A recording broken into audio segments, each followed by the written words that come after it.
بسم اللہ الرحمن الرحیم ان اولیاؤہ الا المتقون صدق اللہ مولانا العظیم۔ بارگاہ رسالت مآب صلی اللہ علیہ وسلم میں درود پاک کا ہدیہ پیش کریں۔ اللہم صلی علی سیدنا و مولانا محمد معدن الجود والکرم وآلہ واصحابہ الکرام وابنہ الکریم وبارک وسلم صلاة دائمة سرمدا ابدا۔ عزیزان گرامی وقار، ماہ ربیع الاخر شریف جس کو سنی ربیع الغوث کہتے ہیں، اس ماہ مبارکہ میں ہم اپنی زندگی کی سانسیں لے رہے ہیں، اور اس ماہ مبارکہ کو ہم 11ویں کے مہینے سے بھی یاد کرتے ہیں۔ اسلامی مہینہ ہے، مہینے کا نام بہت پہلے سے ہے، لیکن اہل سنت و جماعت کے دل میں سرکار بغداد شہنشاہ ولایت غوث الاعظم دستگیر رضی اللہ تعالیٰ عنہ کی محبت ایسی رچی بسی ہے کہ اس پورے مہینے کو ہم غوث کے مہینے سے یاد کرتے ہیں، اور یہ اللہ والوں سے محبت کی علامت ہے۔ لوگ کسی مہینے کو کسی اور تہوار سے یاد کرتے ہوں گے، لیکن ہم اپنے مہینوں کو اللہ والوں سے نسبت دے کر یاد رکھتے ہیں۔ سرکار شہنشاہ بغداد سلطان الاولیاء عبد القادر جیلانی رضی اللہ تعالیٰ عنہ، اس عظیم شخصیت کا نام ہے جس کو اللہ تبارک و تعالیٰ نے مقام محبوبیت کے ساتھ مقام غوثیت عطا فرمایا۔ اولیاء اکرام میں یہ مقام بہت کم کو ملا ہے جو سلطان الاولیاء شہنشاہ بغداد کو ملا ہے، ورنہ اولیاء میں کوئی ایسا نہیں ہے جو ممبر پر کھڑے ہو کر کے یہ اعلان کرے کہ میرا قدم ہر ولی کی گردن پر ہے۔ اعلیٰ حضرت امام اہل سنت فاضل بریلوی فرماتے ہیں، جس کی ممبر بنی گردن اولیاء، اس قدم کی کرامت پہ لاکھوں سلام۔ جو ولی قبل ہوئے یا بعد ہوئے یا ہوں گے، سب ادب دل میں رکھتے ہیں میرے آقا تیرا۔ غوث پاک رضی اللہ تعالیٰ عنہ کو اولیاء کرام میں ایسا ہی مقام حاصل ہے کہ جیسے سورج کو ستاروں پر مقام حاصل ہے۔ آپ کو اللہ تعالیٰ نے بچپن سے علمی شرافت کے ساتھ ساتھ خاندانی شرافت ایسی عطا فرمائی کہ آپ اپنے والد ماجد کی طرف سے حسنی سادات ہیں اور اپنی ماں کی طرف سے حسینی سادات ہیں، یعنی امام حسن مجتبیٰ ان کے دادا ہیں، امام حسین شہید کربلا نانا ہیں، جس کے دادا اور جس کے نانا دونوں جنتی جوانوں کے سردار ہوں، اس نسبت کا عالم کیا ہوگا۔ میرے عزیزو، گھر کے اندر سادات کے ہاں جو پرورش کا معمول ہوا کرتا تھا، اسی سے اندازہ کر لیں آپ کی ولادت 29 شعبان کو ہوئی تھی، اور چاند رات تھی، دوسرے دن کو رمضان شروع ہونے تھا، اور چاند میں اختلاف ہو گیا جیلان میں۔ یہ جیلان ایران کا ایک علاقہ ہے، اس کو گیلان بھی کہتے ہیں، جہاں آپ کی پیدائش ہوئی۔ لوگوں کے دوران شک پیدا ہوا کہ چاند ہوا کہ نہیں ہوا۔ غوث پاک رضی اللہ تعالیٰ عنہ کی ماں فاطمہ ام الخیر، جو نہایت ہی شریف خاتون ہیں سادات کی، آپ نے لوگوں سے کہا کہ رمضان ہو چکا ہے، اس لیے کہ سحری سے لے کر افطار تک میرے بچے نے دودھ کو منہ نہیں لگایا ہے۔ پورے جیلان میں یہ بات مشہور تھی کہ سادات کے گھر میں ایک ایسا بچہ پیدا ہوا ہے جو سحری سے لے کر کے افطار تک اپنے ماں کے دودھ کو تک نہیں پیتا۔ یہ ان ایام کی میں بات کر رہا ہوں کہ ابھی غوث پاک رضی اللہ تعالیٰ عنہ ایک دن کے تھے، یعنی پیدائشی طور پر۔ میں آپ کو یہ بتاؤں کہ آپ سب غوث پاک کو پیران پیر کہتے ہیں کہ نہیں؟ یعنی پیروں کا پیر ہے، اور روشن ضمیر کہتے ہیں۔ سارے سلسلے وہاں تک جا کر پہنچ جاتے ہیں تو فخر کرتے ہیں۔ غوث پاک سے جس کا سلسلہ ملتا ہے وہ دنیا میں فخر کرتا ہے۔ میں یہ کہتا ہوں کہ پیروں کا پیر پیدا ہوتے ہی روزہ رکھتا ہو، اور اگر کوئی ڈھکوسلا جھوٹا پیر یہ کہتا ہے کہ ہمارے اوپر شریعت نہیں ہے تو بات یہ یاد رکھ لینا کہ اس کا غوثیت مآب سے کوئی تعلق ہی نہیں ہے. وہ شیطان کا مرید ہو سکتا ہے، رسول اللہ تک لے جانے والا راستہ ہرگز نہیں ہو سکتا. میرے آقا صلی اللہ علیہ وسلم تک لے جانے والا راستہ وہی ہے جو غوثیت مآب کے راستے سے ہو کر کے چلتا ہے. پیدائشی طور پر شریعت کی پاسداری کرنے والے شیخ عبد القادر جیلانی، میرے عزیزو، آپ کو یہاں غوث پاک کی کرامات سنتے سنتے ایک کسوٹی بھی حاصل کر لینا چاہیے کہ ہر پیر کو پرکھ کر کے دیکھو شریعت کے سانچے میں اترتا ہے تو وہ مرشد ہے، اور شریعت سے ہٹ جاتا ہے تو پھر وہ شیطان کا پھندا ہے. اس بات کو ہمیشہ یاد رکھیں. اگر کوئی اپنے گھر میں بیٹھ کر کے کہتا ہے کہ ہمارے لیے نماز نہیں، ہم تصور کی نماز پڑھتے ہیں، ہم تصور کی نماز پڑھتے ہیں، اور ہماری نماز تو مکہ میں ہوتی ہے، مدینے میں ہوتی ہے، تو کھانا یوں کیوں کھاتے ہیں، یہاں کیوں کھاتے ہیں؟ مریدوں کے سامنے تو سب چیزیں چلتی ہیں، اور نماز مکے میں ہوتی ہے، مدینے میں ہوتی ہے، نماز چھوڑ کر بیٹھے ہیں. ایک بات یاد رکھ لیں کہ سارا طریقت کا سلسلہ صرف قوالی سننے کا نام نہیں ہے. ہاں، اشعار حضور پاک کی محبت میں اور اللہ کی محبت میں سننا یقیناً باعث ثواب ہے، ہم خود بھی سنتے ہیں. لیکن وہ پیر ہی کیسا جسے قرآن پڑھ سننے کے بعد کوئی وجد نہیں آتا، قرآن سننے کے بعد کوئی وجد نہیں آتا، حدیث رسول سننے کے بعد کوئی وجد نہیں آتا. وجد کہاں سے آئے گا سمجھ میں نہیں آتا. اور پھر ڈھول باجے پر تو پھر ہاتھ بھی ہلتے ہیں، پیر بھی ہلتے ہیں. اور پھر اگر کوئی یہ سمجھے کہ یہی مرشد ہے، پیر کامل ہے، تو دھوکے میں ہے. ایسا بندہ دھوکے میں ہے. وہ غوث پاک رضی اللہ تعالیٰ عنہ جن کی کرامات بیان کرنے کے ساتھ ساتھ ہم یہ بھی بیان کرتے ہیں کہ 40 سال آپ کے ایسے گزرے ہیں کہ صرف ایک انگور کے دانے سے آپ نے سحری کی ہے اور ایک آدھا گلاس پانی پر آپ نے افطاری کیا ہے. اتنے سال تک روزہ رکھے ہیں. ان میں کئی سال ایسے آئے ہیں کہ پوری رات بھر شیخ عبد القادر جیلانی کھڑے ہو کر کے نماز پڑھتے رہے. ان اولیاء کے لیے جن کے مجمع میں 70,000 سے کم کا کبھی مجمع نہیں ہوتا تھا، نماز معاف نہیں ہوئی، روزہ معاف نہیں ہوا، تو آج کے جانور نما کسی ایسے ڈھکوسلے بابا کے لیے نماز کیسے معاف ہو سکتی ہے، یا روزہ کیسے معاف ہو سکتا ہے؟ اس بات کو ہمیشہ ذہن نشین کر لیں. شریعت میرے مصطفیٰ کی ہے، اور نبی پاک صلی اللہ علیہ وسلم کی شریعت سب سے اوپر ہے. اس کے بعد ہی کوئی مقام مل سکتا ہے. اسی لیے اعلیٰ حضرت کی بات سنو، فرماتے ہیں بخدا خدا کا یہی ہے در. اللہ تک اگر کوئی پہنچنے کی بات کرتا ہے نا تو اسے جانچ کر کے دیکھ لو کہ حضور کے بارے میں کیا کہتا ہے. بخدا جس کا مطلب ہے قسم خدا کی، خدا کا یہی ہے در، یعنی رسول پاک کا جو دروازہ ہے یہی خدا کا دروازہ ہے. بخدا خدا کا یہی ہے در، نہیں اور کوئی مفر مقر. حضور کو چھوڑو گے تو نہ بھاگنے کی جگہ ہے نہ ٹھہرنے کی جگہ ہے، کہیں نہیں اور کوئی مفر مقر. اور پھر اعلیٰ حضرت فرماتے ہیں اگر کوئی خدا تک پہنچا بھی ہے تو سمجھ لو جو وہاں سے ہو یہی آ کے ہو، جو یہاں نہیں تو وہاں نہیں. اگر وہ رسول پاک صلی اللہ علیہ وسلم کی شریعت کبریٰ تک نہیں پہنچا تو پھر سمجھ لو کہ خدا تک پہنچ ہی نہیں سکتا.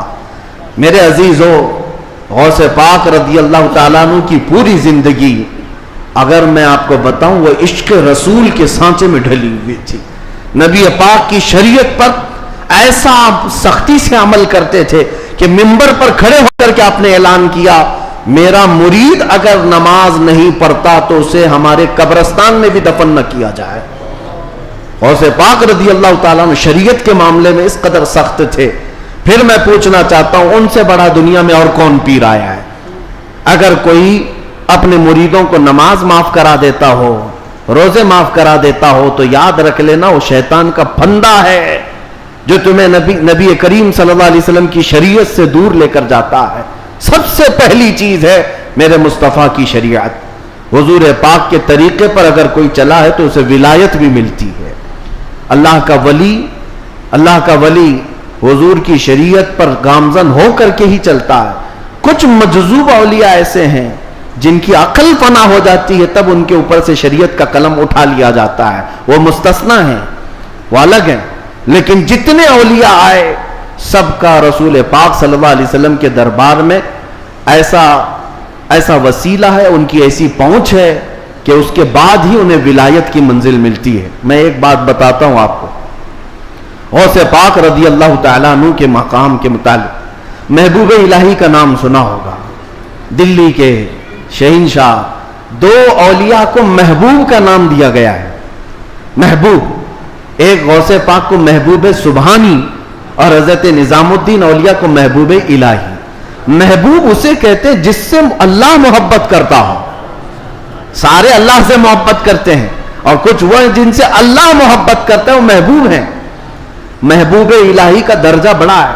ان کے بڑے گہرے مرید ایسے فنا فی شیخ امیر خسرو. امیر خسرو کا جب بھی نام آتا ہے تو ایک پیر اور مرید کے درمیان کا گہرا تعلق بتایا جا سکتا ہے. لوگوں کو پڑھنا چاہیے کس کو مرشد سمجھا جائے طریقت کے راستے میں اور کون پیر ہوتا ہے. امیر خسرو کو پڑھیں تو سمجھ میں آ جائے گی بات. امیر خسرو ایک بار پانی پت گئے ہوئے تھے. پانی پت میں اس وقت بو علی شاہ قلندر رحمت اللہ تعالی علیہ موجود تھے. یہ محبوب الہی کے ہم زمانہ ہیں، اسی زمانے کے. ان کی کرامات کا حال بھی بہت بڑا تھا. امیر خسرو ان کی محفل میں بیٹھے. جمعرات کو ایک بار ان کے ہاں محفل ہوتی تھی بو علی شاہ قلندر کے ہاں. اور محفل میں ہوتا کیا تھا، جب ذکر کی محفل ہوتی اس کے بعد جتنے حاضرین ہوتے بو علی شاہ قلندر سب سے کہتے اپنی اپنی آنکھیں بند کر لو. لوگ اپنی اپنی آنکھیں بند کرتے، وہ سیدھے رسول اللہ کا دیدار کراتے تھے. نبی پاک صلی اللہ علیہ وسلم سامنے بیٹھے ہوئے ہوتے اور بو علی شاہ قلندر ان کے سامنے ہوا کرتے حضور کے.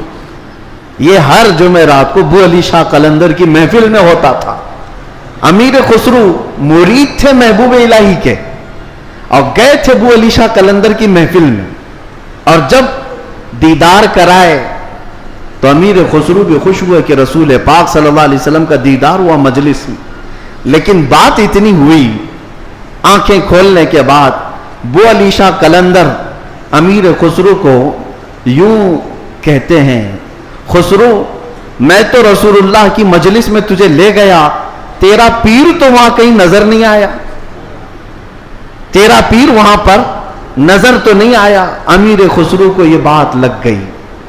میں میرا مرشد میرے پیر کا مقام بلند سمجھتا ہوں، لیکن حقیقی بات ہے کہ حضور کے دربار میں جب میں تصور میں حاضری دیا، محبوب یہ بو علی شاہ قلندر بھی تھے اور بھی اولیاء تھے، لیکن میرے پیر تو نظر نہیں آئے. وہ غمگین حالت میں اپنے پیر کے پاس آئے، اپنے مرشد کے پاس. محبوب الہی سے کہتے ہیں آج میں محفل میں گیا اور انہوں نے فارسی ایک کلام لکھایا ہے، شب جائے کہ من بودم، بہت مشہور کلام ہے امیر خسرو کا. اس واقعے کے بعد انہوں نے لکھا تھا. پہلے پورا واقعہ کیا ہوا وہ میں بتاتا ہوں. محبوب الہی کے پاس روتے ہوئے کھڑے تھے.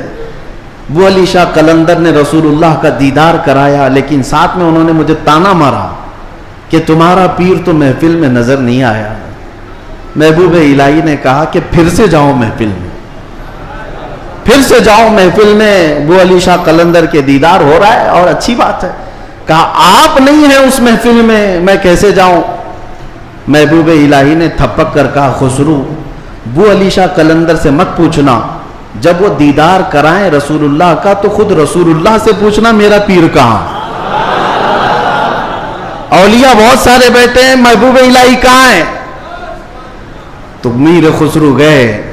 اب کی بار جو محفل سجی اور جب آنکھ بند کرنے کا حکم ہوا، امیر خسرو نے آنکھ بند کی، دیدار ہوا میرے مصطفیٰ کا. اولیاء کرام کی مجلس تھی. خسرو کہتے ہیں میں آگے بڑھا، نبی کونین صلی اللہ تعالی علیہ وسلم کے دربار میں دست بستہ عرض کیا یا رسول اللہ اولیاء کی محفل ہے، یہاں پر میرے مرشد نظام الدین اولیاء نظر نہیں آتے. نبی پاک نے فرمایا ایک منزل اوپر چڑھ جا، ایک منزل اوپر چڑھ جا. امیر خسرو کہتے ہیں میں ایک منزل اوپر گیا تو دیکھا ایک بہت بڑا دالان ہے، صحن ہے، وہاں بھی رسول اللہ جلوہ فرما ہے، مسند نشی ہے، وہاں دیگر اولیاء اکرام ہیں اور دیگر اولیاء، لیکن وہاں بھی میرے مرشد نظر نہیں آئے۔ میں پھر پوچھا میرے مصطفیٰ سے، آقا یہاں پر بھی نہیں ہے؟ حضور نے فرمایا ایک اور منزل چڑھ جا۔ خسرو کہتے ہیں میں تیسری منزل پر آیا، وہاں بھی حضور بیٹھے تھے لیکن اولیاء کی محفل میں میرے پیر نظر نہیں آئے۔ پھر پوچھا، حضور نے ایک اور منزل چڑھائی، یہاں تک کہ 7 منزلیں چڑھ لی۔ امیر خسرو کہتے ہیں اب اوپر جیسے جیسے جاتا تھا مجمع کم ہوتا جاتا تھا، تھوڑے تھوڑے سے رہ جاتے تھے۔ 6ٹھی منزل پر آیا، جب بھی میں اپنے مرشد کو نہیں پایا، پریشان ہو کر پوچھا تو کہا ایک اور منزل چڑھ جا۔ اوپر گیا تو وہاں مصطفیٰ کریم صلی اللہ علیہ وسلم مسند نشین ہیں، مسند نشین ہیں، بس 3 لوگ بیٹھے ہوئے ہیں، دائیں ایک بزرگ ہیں، بائیں ایک بزرگ ہیں، اور بالکل سامنے محبوب الہی بیٹھے ہوئے ہیں۔ امیر خسرو کہتے جیسے ہی مجھے اپنے پیر کا چہرہ نظر آیا میں نے آنکھیں کھول دی، رقص کنا ہو گئے۔ جو فنا فی شیخ تھے پھر انہوں نے کلام لکھا، شب جائے کہ من بودم، وہ رات کیسی تھی جس میں میں تھا اور خود رسول اللہ مجلس کے امیر تھے، مجلس کے شمع میرے مصطفیٰ تھے۔ گنگناتے ہوئے اپنے مرشد کے پاس آئے۔ اب جو بات مجھے کہنا تھا جس کے لیے میں نے یہ واقعہ چھیڑا، سنیے آپ، میں نے یہ واقعہ محبوب الہی کا کیوں بتایا۔ آئے محبوب الہی کے پاس، خوش تھے، وجد کنا تھے۔ محبوب الہی نے پوچھا خسرو دیکھا ہے اپنے مرشد کو؟ کہا ہاں میرا مقصد میری مراد پوری ہو گئی۔ اس کے بعد محبوب الہی نے کہا کیا کسی اور کو وہاں نہیں دیکھا؟ امیر خسرو نے کہا میری توجہ ہی نہیں گئی، میں نے مرشد کو دیکھا تو پھر خیال نہ رہا۔ محبوب الہی سے پوچھنے لگے حضور اس منزل میں جو رسول اللہ کے دائیں اور بائیں تھے وہ کون تھے؟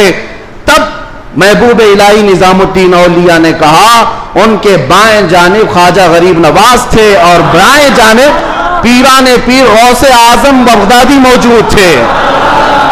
سیدنا شیخ عبد القادر جیلانی کا وہ مقام ہے کہاں؟ رسول اللہ کے دربار میں، جہاں اولیاء اکرام کی منزلیں ختم ہوتی ہیں وہاں غوثیت مآب کا مقام ہے۔ میرے آقا صلی اللہ علیہ وسلم کے دربار کا قرب ہی انہیں غوثیت کے مقام پر لے گیا ہے۔ میرے عزیزو، بہت سارے لوگ اگر یہ سمجھتے ہیں کہ ان کی بڑی کرامتیں ہیں اس لیے ان کو غوث کا مقام ملا ہے، وہ بہت بڑے عالم تھے، بہت بڑے زاہد تھے، بہت بڑے پرہیزگار تھے اس لیے غوثیت کے مقام پر پہنچے۔ میں کہتا ہوں یہ ساری جگہ اپنی، یہ سارے مقامات اپنی جگہ پر، غوث پاک غوثیت کے مقام پر پہنچے تو عشق رسول کی بنیاد پر پہنچے، میرے مصطفیٰ کریم صلی اللہ علیہ وسلم سے بے پناہ محبت کی بنیاد پر پہنچے۔ اس لیے میں نے زندگی میں دیکھا ہے جب کبھی کوئی رسول اللہ کی طرف انگلی بھی اٹھاتا یا اعتراض کرتا اپنی کرامتوں سے اس کا منہ توڑ جواب دے دیتے تھے، اپنی کرامتوں سے غوث پاک رضی اللہ تعالیٰ عنہ ان کا جواب دیتے۔ اگر کسی نے حضور پاک صلی اللہ تعالیٰ علیہ وسلم پر اعتراض کیا کہ انہوں نے مردوں کو زندہ نہیں کیا تو غوث پاک نے اپنی ٹھوکر سے مردہ زندہ کر کے دکھایا۔ 400 سال بعد غوث پاک رضی اللہ تعالیٰ عنہ اعلان کرتے تھے تو رسول اللہ کے بارے میں بات کرتا ہے، میں ان کے بیٹے کے بیٹے کے بیٹے کے بیٹے کے بیٹے 400 سال بعد آیا ہوں اور اللہ نے میرے پاؤں میں یہ طاقت دی ہے کہ قبر کو ٹھوکر لگاؤں تو مردہ زندہ کھڑا ہو جائے، اور جس کی میں نسل سے ہوں وہ اگر کہیں ٹھوکر لگائے پورا قبرستان کھڑا ہو سکتا ہے۔ نبی پاک صلی اللہ تعالیٰ علیہ وسلم کی ذات پر اگر کوئی انگلی اٹھاتا میرے غوث اس کو اپنی کرامت سے جواب دیا کرتے۔ عزیزان گرامی وقار، سلطان الاولیاء غوث پاک رضی اللہ تعالیٰ عنہ سے اپنا رشتہ مضبوط کرو، اپنے اپنے نسبتوں میں قادری پٹا ضرور رہے، قادری نسبت ضرور رہے، اس لیے کہ یہ نسبت ہی ایسی ہے جس پر پوری دنیا فخر کرتی ہے۔ قیامت میں منادی دے گا یہ ندا قادریوں کو، کہاں ہے قادری کر لے نظارہ غوث اعظم کا۔ میری علاج کس کے ہاتھ ہے؟ بغداد والے کے، مصیبت ٹال دینا کام کس کا؟ غوث اعظم کا۔ اسی لیے میرے عزیزو، ہم نے غوث پاک رضی اللہ تعالیٰ عنہ کی زندگی پاک میں دیکھا ہے اللہ تعالیٰ نے ان کو تصرف دیا تھا، وہ طاقت عطا کی تھی کہ وہ اللہ کریم کی بارگاہ میں ایسی مقبولیت کے مقام پر تھے کہ خلاف عادت کام ان سے صادر ہوئے. خلاف عادت کام جب اولیاء سے ہوتے ہیں اسی کو کرامت کہتے ہیں. بعض لوگ ابھی عقل کے گھوڑے دوڑاتے اور کہتے ہیں ایسا کیسے ہو سکتا ہے, یہ سب تو مولانا لوگوں کی پھکائی ہے, یہ جملے بازی ہے. ان کو قرآن پاک سے اگر تعلق ہو تو میں بتاؤں. اب میں ایک بات آپ سے بتاتا ہوں, غوث پاک کی ایک کرامت جس پر ابھی میں چند دن پہلے سن رہا تھا. کوئی بیچارہ جس کی عقل پر فالج کا اثر ہوا ہے. یہ وہ لوگ ہیں جن کو میرے مصطفیٰ کریم صلی اللہ تعالیٰ علیہ وسلم سے بغض ہے, عداوت ہے, اور دوسرے راستے پر چل پڑے اور اولیاء اکرام کو چن چن کر کے نشانہ بناتے ہیں.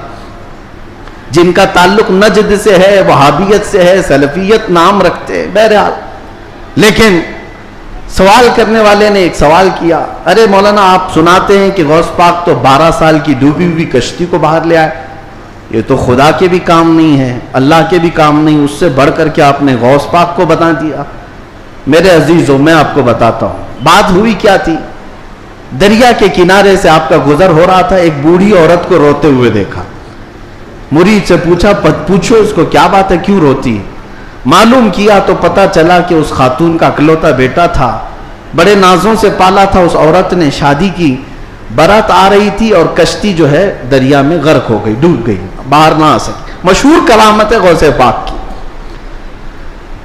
تو وہ ڈوب گئی اور اس بوڑھی عورت کا دل تو ماں کا ہے, بیٹے کے یاد میں روز آتی ہے, روتی ہے اور شام واپس چلی جاتی, روز روتی ہے. غوث پاک رضی اللہ تعالیٰ عنہ کو اس پر رحم آیا. اللہ کریم کی بارگاہ میں سفارش کی, اے رب کریم تو نیست سے ہست کرنے والا, تو پانی کے قطرے سے پورا انسان بنانے والا, تو راکھ کے ڈھیر کو بھی اگر چاہے تو زندہ انسان کھڑا کر دے. مولا قادر مطلق ہے, اس خاتون پر رحم فرما اور اس کا بیٹا واپس لوٹا دے. غوث پاک کی دعا چل رہی تھی. تھوڑی دیر دیکھنے کے بعد دریا میں ایک بھونچال سا, طوفان سا آیا. پانی کے اندر ایک عجیب سی سرسراہٹ ہوئی. تھوڑی دیر کے بعد دیکھا تو ایک کشتی برآمد ہوئی. غوث پاک نے صرف اس خاتون کے بیٹے کی زندگی مانگی تھی, مگر صدقے میں اللہ نے پوری برات کی زندگی لوٹا دی. پوری برات واپس آ گئی اور وہ خوشی خوشی غوث پاک رضی اللہ تعالیٰ عنہ کا شکر کرتے ہوئے گھر گئے. 12 سال کے بعد مچھلیاں کھا گئی ہوں گی, کشتی کے پرزے ختم ہو گئے ہوں گے, لیکن رب ذوالجلال قادر مطلق ہم ان لوگوں کو یہی تو کہتے ہیں جو جلا کر کے سمجھتے ہیں کہ اب کوئی نہیں اٹھا سکتا ان کو, راکھ پانی میں بہا کر کے سمجھتے ہیں کہ اب ان کا حساب کتاب نہیں ہو سکتا. ارے عقل کے اندھو, جس رب ذوالجلال نے ایک نطفے سے تمہارا پورا انسانی شکل بنایا ہے, تم 1000 بار جلا کر راکھ کر دو, رب ذوالجلال قادر مطلق ہے, وہ دوبارہ زندہ فرمائے گا حساب لینے کے لیے. تو کشتی دوبارہ واپس آئی. غوث پاک رضی اللہ تعالیٰ عنہ کی اس کرامت پر ایک دو نہیں ہزاروں لوگ اسلام میں داخل ہوئے تھے, ہزاروں لوگ اسلام میں داخل ہوئے. اب جو صاحب ہیں انہوں نے کہا کہ ایسا کیسے ہو سکتا ہے, ایسا کیسے ہو سکتا ہے. ہر جگہ اگر تم عقل کے گھوڑے دوڑاؤ گے تو یہی سوال کرو گے ایسا کیسے ہو سکتا ہے. اگر تمہاری عقل میں بات نہیں آتی تو سمجھ لو اسی کو کرامت کہتے ہیں, اسی کو کرامت کہتے ہیں. تم اور ہم بھی کر سکتے تھے تو پھر غوث کی کرامت کا مطلب ہی کیا ہے. تم بھی غوث ہوتے, ہم بھی غوث ہوتے. کرامت ہے جو عقل میں نہیں آئے گی. اور قرآن سے اگر دلیل مانگتے ہو, سنو, سلیمان علیہ السلام نے اپنے دربار میں ایک بار اعلان کیا تھا, کون ہے جو سبا بلقیس کا تخت یہاں پر لے آئے گا. سلیمان علیہ السلام فلسطین میں بیٹھے ہوئے ہیں اور سبا بلقیس کا تخت یمن میں ہے. یمن اور فلسطین میں 1000 کلومیٹر سے زیادہ کا فاصلہ ہے. ایک جن کھڑا ہوا, کہا اللہ کے نبی میں لے آتا ہوں. پوچھا کتنی دیر میں؟ کہا میں آپ کی مجلس ختم ہونے سے پہلے وہ لے کر آ جاؤں گا. جنات کی طاقت پر یقین رکھنے والے, جنات کو حاصل کرنے کے لیے عملیات کرنے والے, سنو قرآن کیا کہتا ہے. سلیمان علیہ السلام نے کہا بہت دیر ہو جائے گی, مجلس ختم ہونے تک تم لاؤ گے, مجلس ختم ہونے تک. پھر اللہ کے ایک ولی جو سلیمان علیہ السلام کے امتی تھے، آصف بن برخیہ، کھڑے ہوتے ہیں، کہتے ہیں اے اللہ کے نبی میں لے آؤں گا. پوچھا کتنی دیر میں؟ کہا آپ کی پلک جھپکنے سے پہلے لاؤں گا. آپ کی، یہ قرآن کے الفاظ ہیں، قرآن کے. قال الذي عنده علم من الكتاب انا آتيك به قبل ان يرتد اليك طرفك. اس سے پہلے کہ آپ کی آنکھ کی پلک جھپکے اے اللہ کے نبی میں وہ تخت لے آؤں گا. تخت کوئی 4 فٹ کا 5 فٹ کا نہیں، 80 گز لمبا ہے اور اتنا ہی چوڑا ہے، اتنا ہی وزنی ہے، اور 7 دروازوں کے اندر بند کر کے رکھا ہوا ہے. سونے چاندی جواہرات سے جڑا ہوا تخت ہے. اور ایک انسان کہتا ہے، انسان، جنات کی بات نہیں کر رہا، جنات کی بات آئے گی تو آپ سمجھیں گے ان کو بڑی طاقت ہوتی ہے. انسان کی بات کر رہا ہوں. انسان نے کہا سلیمان علیہ السلام کے امتی میں پلک جھپکنے سے پہلے لاؤں گا. یہ صرف اور صرف بات نہیں تھی، حضرت سلیمان علیہ السلام ابھی پلک کر ادھر دیکھ رہے تھے، وہ تخت حاضر کر چکے تھے، تخت حاضر کر چکے تھے. اب میں آپ کو یہ بتانا چاہتا ہوں، وہ سلیمان علیہ السلام خود اللہ کے نبی تھے، خود اللہ کے نبی. ارے وہ چاہتے تو خود ہی تخت کو طلب کر لیتے. اس قرآن کے واقعے کا مطلب مجھے یہ سمجھ میں آتا ہے، اللہ کے نبی نے دنیا کو یہ بتانا چاہا جو نبی کے قدموں میں بیٹھتا اس کی طاقت کا یہ ہے. نبی کی طاقت تو بہت دور. اور یہ بھی بنی اسرائیل کے نبی، بنی اسرائیل کے نبی سلیمان علیہ السلام، ان کے امتی کی طاقت کا حال یہ ہے، تو پھر سید الانبیاء محمد رسول اللہ اور ان کی امت کے عام اولیاء کی بات نہیں کر رہا ہوں. شیخ عبد القادر جیلانی جن کا ولی کی گردن پر ہے، وہ 12 سال کی کشتی واپس لے آئے تو تعجب کی بات نہیں، بلکہ ہم سمجھتے ہیں قرآن اس کرامت کو بالکل عینی طور پر بیان کر رہا ہے. عزیزان گرامی، میں دنیا کی یا دنیا کے نقش قدم پر چلنے والے، ہر چیز کو تھیوری اور پریکٹیکل پر آزمانے والے اور سائنس کی دنیا میں چلنے والے، ان کو کہتا ہوں آئنسٹائن نے کہا ہے. آئنسٹائن کا نام تو بہت لوگوں کو اچھی طرح سے یاد ہوگا، اس کی تسبیح بھی پڑھتے ہوں گے. الحمدللہ ہم غوث پاک کی تسبیح پڑھتے ہیں. اب اسی آئنسٹائن کی بات کر رہا ہوں جس نے یہ کہا ہے کہ میں نے کائنات کو دیکھنے کی کوشش کی. سنو، کائنات کو دیکھنے کی کوشش کی اور چاند تک اور سورج تک اور بہت سارے مقامات تک دیکھنے کی رسائی حاصل کر لیا. اور اس نے کہا کائنات کا جو کنارہ، ایک کنارہ میں نے دیکھا، اس کے لیے وہ کہتا ہے 2 کروڑ نوری سال لگ جائیں گے. 2 کروڑ نوری سال. نوری سال کس کو کہتے ہیں پتہ ہے؟ یہ جو سال ہمارے چل رہے ہیں، یہ سال صبح ہوتی ہے 6 بجے صبح ہوئی، شام میں 6 بجے سورج ڈوبا، آرام سے دن چل رہے ہیں. نوری سال اس کو نہیں کہتے. نوری سال 1 منٹ میں 1,80,000 کلومیٹر کا سفر کرتا ہے. 1 منٹ میں 1,80,000 کلومیٹر کا سفر طے ہو جاتا ہے نوری سال میں. اس طرح 1 منٹ کی بات کر رہا ہوں، 1 منٹ کی، اس طرح کے 2 کروڑ سال لگ جائیں گے کائنات کو دیکھنے کے لیے. یہ کون کہہ رہا ہے؟ آئنسٹائن کہہ رہا ہے، جس کے پیچھے تم لوگ آگے پیچھے جس کو قبلہ بناتے ہو. سنو، 2 کروڑ نوری سال لگ جائیں گے کائنات کے کنارے دیکھنے کے لیے، کائنات کی ساری چیزیں دیکھنے کے لیے. اور آؤ شہنشاہ بغداد کے دربار میں، کہتے ہیں نظرت الی بلاد اللہ جمعاً کخردلۃ علی حکم اتصالی.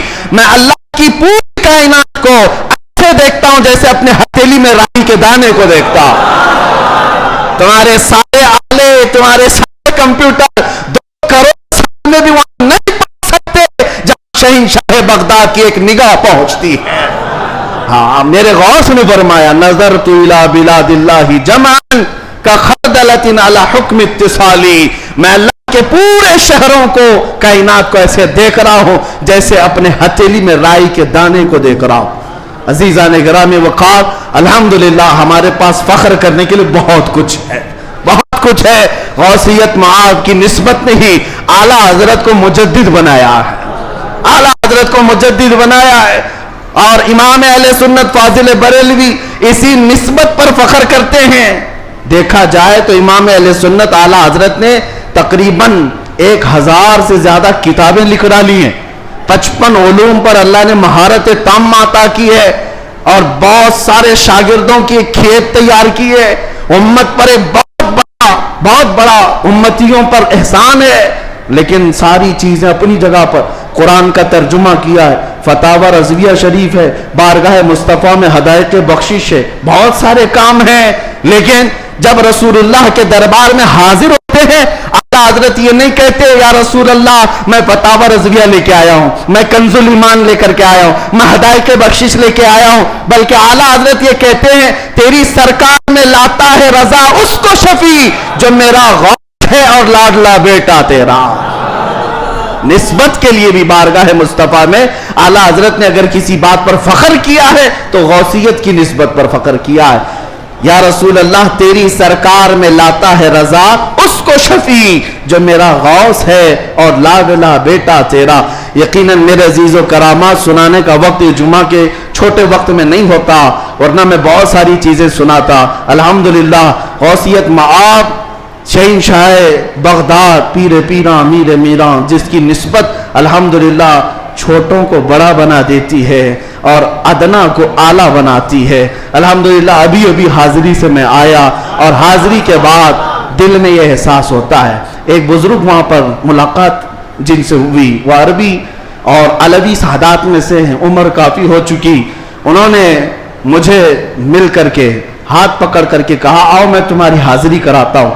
غوث پاک رضی اللہ تعالیٰ عنہ کے دربار میں وہ تقریباً 55 سال سے, اور بڑی ان کی یعنی بڑے معاملات ہیں. بہرحال میں مختصر یہ عرض کرتا ہوں کس لیے میں بات کہہ رہا ہوں. انہوں نے کہا غوث پاک رضی اللہ تعالیٰ عنہ ہر حاضر ہونے والے کو کچھ نہ کچھ دے کر بھیجتے ہیں, اور اللہ کریم تمہارے مستقبل میں بہت کچھ تجھے عطا کرے. دعا کیا. ہم نے کہا کہ یہاں کی اتنے بڑے دربار میں بڑے بڑے حاضر ہوتے, میری کیا حیثیت ہے, مجھے یہاں پر میری کیا حیثیت ہے, کیا مقام ہے. ایک جملہ انہوں نے کہا جس سے سینہ چوڑا ہو گیا. کہا یہاں پر سب اچھے نہیں آتے, بلکہ غوث پاک تو چوروں کو بھی کتب بناتے ہیں. برا ہو تو کیا ہوا, نسبت بھلی ہے یا غوث, تجھ سے در سے سگ اور سگ سے ہے مجھ کو نسبت, میری گردن میں بھی ہے دور کا ڈورا تیرا. اعلیٰ حضرت یہی فرماتے ہیں جن کتوں کے گلے میں پٹا ہوتا ہے ان کتوں کو میونسپلٹی والے نہیں لے جاتے, نہیں لے جاتے اور نہ ہی انجیکشن مارتے ہیں. کیوں؟ یہ علامت ہے کہ کسی کا پالا ہوا ہے, اور گلے میں پٹا نہ ہو تو اٹھا کر لے جائیں گے. بہت زیادہ شور مچاتے ہیں یہ کتے, ان کو لے جاؤ. جن کتوں کے گلے میں پٹا ہے انہیں چھوڑ دیا جاتا ہے کہ مالک ہے اس کا کوئی. اسی لیے اعلیٰ حضرت فرماتے ہیں اس نشانی کے جو سگ ہیں نہیں مارے جاتے, میری گردن میں بھی ہے, حشر تک میرے گلے میں رہے پٹا تیرا. ہمارے گلے میں غوث پاک رضی اللہ تعالیٰ عنہ کی نسبت کا پٹا ہے. انشاءاللہ العزیز کوئی اور دوسرا ہمیں اچک نہیں لے جائے گا, اتنا یقین ضرور ہے, اتنا یقین ضرور ہے. اور مجھے ایک بات یہ بھی یاد آئی کہ ایک صاحب نے کہا, وہ دوسرے ملک کے ہیں, ہمارے پڑوسی ملک کے ہیں, اور انہوں نے کہا کہ ہمارے ہاں حالات تو سب اپنے حساب کے ہیں, پھر بھی بہت ساری چیزیں ڈر لگتا ہے, سہمتے ہیں. آپ ایسے نرغے میں ہیں پھر بھی بول رہے ہیں, اچھی بات ہے. ایسی جگہ پر آپ ہیں جہاں کے حالات ہم دور سے سنتے ہیں, بڑے ڈینجر ہیں, لیکن بول رہے ہیں. میں نے کہا آپ نے سنا نہیں اعلیٰ حضرت نے کیا فرمایا؟ اعلیٰ حضرت نے یہ فرمایا کیا دبے جس پہ حمایت کا ہو پنجہ تیرا. ایسا آدمی کیوں ڈرے گا, ایسا آدمی کیوں ڈرے گا جس پر پنجہ غوث پاک کا ہوگا. کیا دبے جس پہ حمایت کا ہو پنجہ تیرا, شیر کو خطرے میں لاتا نہیں کتا تیرا. غوث پاک کا جو کتا ہے وہ شیر کو بھی پرواہ نہیں کرتا. الحمدللہ ہم غوث پاک کے دربار کے کتے ہونے پر فخر کرتے ہیں. ہمیں اس بات پر کوئی وہ نہیں ہے. الحمدللہ ہماری نسبت ہے دربار غوث سے, اور وہ اس لیے بھی کہ ایک دو نہیں. میں آپ کو بتاؤں اہل حدیث جماعت وہابی جماعت کے سب سے بڑے عالم جس کی پیروی میں یہ لوگ پوری آسمان زمین سے زمین آسمان سے ملاتے, شیخ ابن تیمیہ. شیخ ابن تیمیہ نے اپنے کتاب میں لکھا ہے، اہل حدیث جماعت کے سب سے بڑے امام کہتے ہیں کہ میں نے اپنی زندگی میں اتنی کرامات کسی کی نہیں دیکھی جتنی شیخ عبد القادر جیلانی کی۔ ارے تمہارے گھر سے بھی بات آ رہی ہے میرے غوث کی، ہر گھر سے بات آ رہی ہے۔ کیوں؟ اس لیے کہ سورج نکلتا ہے تو سب کو پتہ چلی جاتا ہے، سب کو پتہ چلتا ہے۔ اچھے خاصے لوگ بھی بول پڑتے ہیں کہ دن ہو چکا ہے، دن ہو چکا ہے۔ سورج سے دشمنی ہے تو ٹھیک ہے، لیکن بولنا تو پڑے گا کہ دن نکلا ہوا ہے، دن نکلا ہوا ہے۔ غوث پاک کی کرامات ایسی ہیں جیسے سورج نکلا ہوا ہے۔ میرے عزیزو، ایک صاحب ہے، اب ہماری محبت کس بات سے ہونی چاہیے؟ غوث پاک رضی اللہ تعالیٰ عنہ ہماری محبت اس لیے بھی ہے، کئی اولیاء اکرام نے یہ باتیں لکھی بھی ہیں، فرماتے ہیں ان کے غوث پاک رضی اللہ تعالیٰ عنہ کے ایک مرید بھی ہیں، وہ تقریباً 14 اونٹوں پر شکر کے تھیلے لے کر کے سفر کر رہے تھے، سامان تجارت لے کر جا رہے تھے۔ رات کو ایک جنگل میں انہوں نے پڑاؤ کیا اور رات وہاں گزاری، تو جیسی رات گزاری، خطرناک جنگل تھا، ان کے 4 اونٹ سامان سمیت غائب ہو گئے اور بھاری ان کا نقصان تھا، بڑا سامان تھا اس میں۔ وہ صبح غمگین بیٹھے ہوئے تھے، انہوں نے کہا کہ ایسے وقت میں اب قافلہ بھی چل پڑا، میں اپنے اونٹوں کو ڈھونڈوں تو اس خوفناک جنگل میں کہاں ڈھونڈوں گا؟ انہوں نے کہا مجھے میرے مرشد نے کہا تھا کہ جب کبھی تو مصیبت میں آئے تو مجھے پکارنا، یا شیخ عبد القادر جیلانی شیئا للہ المدد۔ تو وہ بزرگ فرماتے ہیں، یہ کتاب بہجت الاسرار شریف میں بھی موجود روایت میں بیان کر رہا ہوں، لفظ ہی نہیں کر رہا، کہتے ہیں میں وہیں سے پکارنا شروع کیا، یا شیخ عبد القادر جیلانی شیئا للہ المدد۔ میں ابھی پکار ہی رہا تھا، سامنے پہاڑ کی طرف ایک بزرگ مجھے نظر آئے سفید لباس میں، وہ مجھے اپنی طرف بلاتے رہے، ادھر آؤ ادھر آؤ۔ میں دوڑتا ہوا ان کے پاس گیا، میں جب ان کے قریب پہنچا تو وہاں دیکھا پہاڑ کے نیچے میرے 4 اونٹ چر رہے تھے۔ میں نے 4 اونٹوں کو اپنے ساتھ لے لیا اور پھر اس بزرگ سے ملنے کے لیے آیا تھا تو وہ تھے ہی نہیں۔ میں اپنے اونٹوں کو لے کر تجارت میں گیا، سامان بیچا، اس کے بعد پھر بغداد آیا اپنے مرشد سے ملنے کے لیے، تو غوث پاک نے فرمایا تیرے 4 اونٹ صحیح سلامت تو ہم نے دلا دیے تھے۔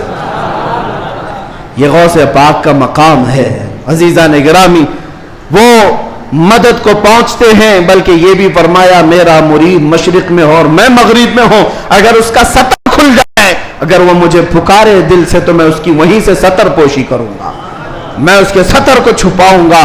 یہ نسبتوں کی بات ہے، یقین تمہارا کتنا مضبوط ہے، کتنا مضبوط ہے، اس یقین کی بات ہے۔ وہاں غوث پاک کے خلیفہ ہیں، ان کے مزار کے پیچھے ہی، ان کا مزار ہمیشہ پانی میں رہتا ہے، ابو خمرہ ان کو کہتے ہیں، شیخ محمد المتقی الہندی، ہندوستان سے جو غوث پاک کے جاتے تھے ملاقات کرنے کے لیے، ان کی تربیت کے لیے وہ رہتے تھے۔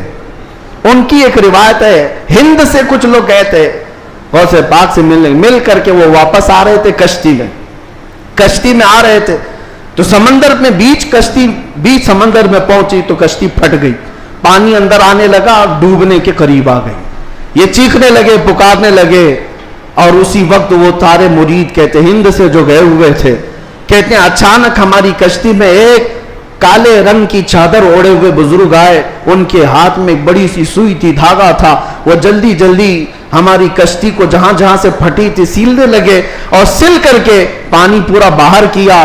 ہم تو ڈرے ہوئے تھے، ڈوبنے کے انتظار میں بیٹھے ہوئے تھے، کشتی پھر اپنے مقام پر صحیح سلامت چلنے لگی، ہم اللہ کا شکر ادا کرتے ہیں۔ اچانک وہ بزرگ جو آئے تھے، ہم نے پوچھا کہ آپ ہمارے ساتھ سفر میں ہیں یا کون ہیں؟ انہوں نے چادر ہٹائی تو سیدنا شیخ عبد القادر جیلانی تھے۔ فرمایا تم میرے مرید ہو، مجھے پکارا، اللہ تعالیٰ نے مجھے بھیجا، میں تمہاری مدد کے لیے آیا۔ عزیزان گرامی، ایک دو نہیں، بہت ساری کرامات کتابوں میں روایتاً لکھی ہوئی ہیں، اور ایک دو نہیں، کئی تواتر کے ساتھ یہ روایتیں موجود ہیں۔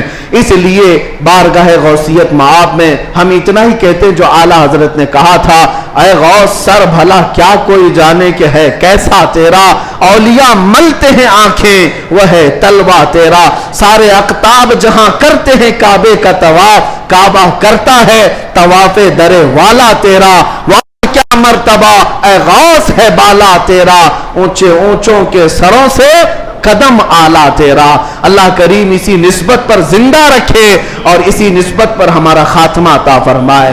اسی لیے میں وہی دعا کرتا ہوں جو جمیل قادری رضوی نے کیا تھا، اعلیٰ حضرت کے مرید، سچے مرید۔ انہوں نے کہا تھا عزیزو کر چکو تیار جب میرے جنازے کو، عزیزو کر چکو تیار جب میرے جنازے کو، کفن پر لکھ دینا نام والا غوث اعظم کا۔ وآخر دعوانا الحمدللہ رب العالمین۔